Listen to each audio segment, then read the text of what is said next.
Okay. Ito yung mukbang challenge sa loob ng sementeryo. Dito tayo ngayon sa Mabinay Public Cemetery, Negros Oriental. Nakabili tayo ng bibingka. Made in Mabinay ito. Ito, take 20 pesos, isang putos. Nandito tayo ngayon sa likuran ng sementeryo. Siyempre napaka-creepy dahil mag-isa lang tayo. Subukan natin itong mukbang dito sa loob ng sementeryo.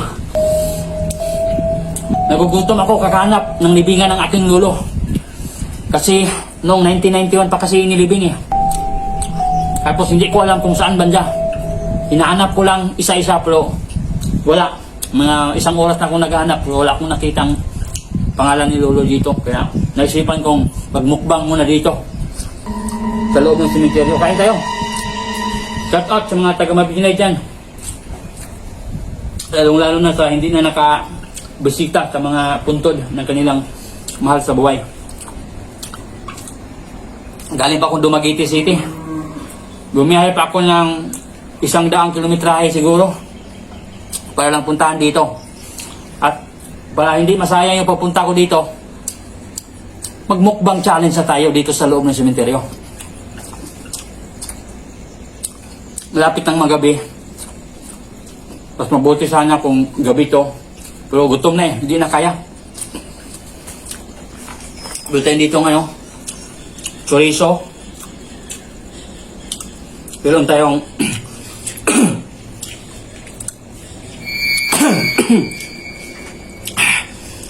wala akong tubig. Meron tayo ditong beef. Corn beef pa to. Anong tawag nito? Beef flock. Meron tayo ditong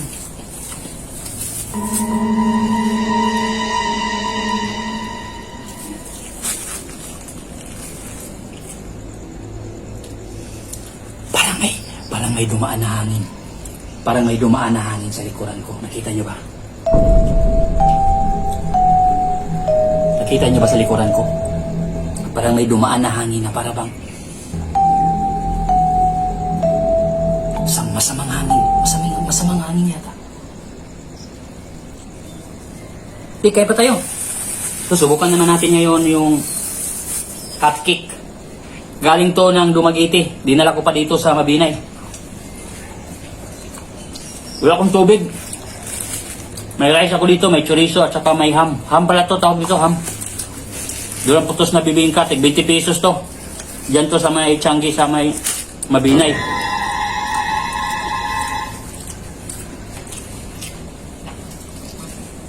Nakakilabot dito kasi nasa likuran kasi tayo ng sementeryo.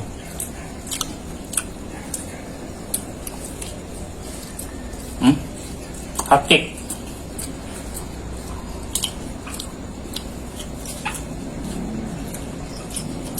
Ganitong oras wala nang bumibisita kasi madilim na eh.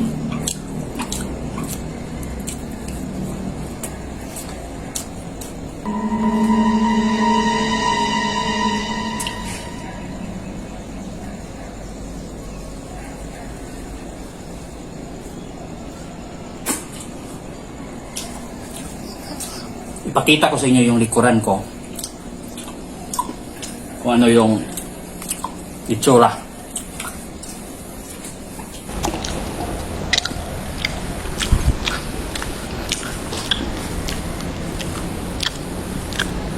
Yan. Yan yung itsura ng paligid natin. Kung makikita nyo, nasa likuran tayo. Diyan yung sa kaliwang bahagi. Parang may narinig akong umubo eh.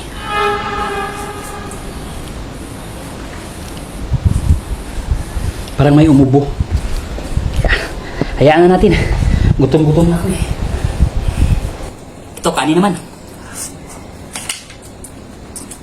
Ito, chorizo. Parang napanis yung kanin ko kasi alas 7 ng umaga pa ito sinain. Ngayon ko lang nakain. Mag-alas 6 na ng hapon. Gusto mo na kung ano? Anong tawag dito?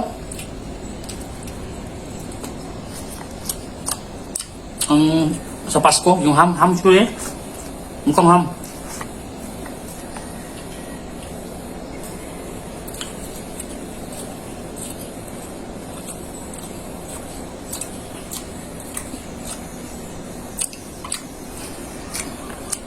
Tapos mga nanonood dyan, kain tayo.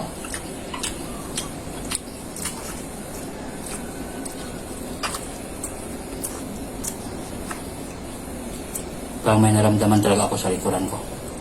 So, hayaan na natin kasi gutom na ako eh. Mas lalo lang tayong gutom eh.